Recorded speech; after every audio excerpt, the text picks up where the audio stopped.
Hello everyone, I hope you're having a good week despite the not so great news about the virus and what that's going to mean for you who have families and children in school and that sort of thing. It's a difficult time, and that's why I want to speak to you today about a verse that you're going to hear me reference in the sermon this Sunday online, and that is from Paul in book of Romans, where he says that all things work together or can work together for good for those who love God and those who are called to do God's good purposes. So during these times that are uncomfortable, that are unsettling, that are annoying and bothersome, since it has in many ways really negatively affected the way we normally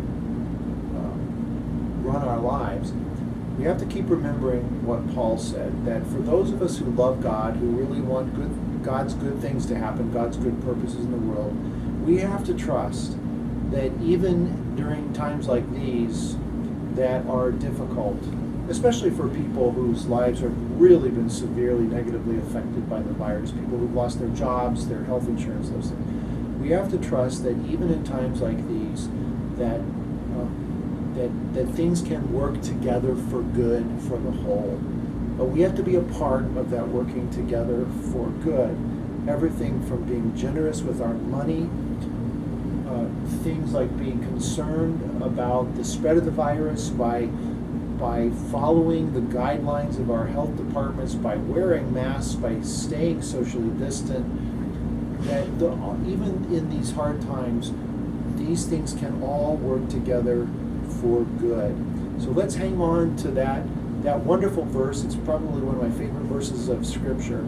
Let's hang on to that so that even in difficult times, we'll all be working together for good. We'll trust that that word will be fulfilled and that God's good purposes will come about, not only in our lives, but the life of the world. So I wish you all a very good week, and again urge you to view our online worship service this Sunday morning, and also take advantage and enjoy my 4-part series on the letter of James in the New Testament about flattening the curve of partiality. I think a very poignant word during these heated times when racism and violence has raised their ugly heads in the life of our nation and around the world.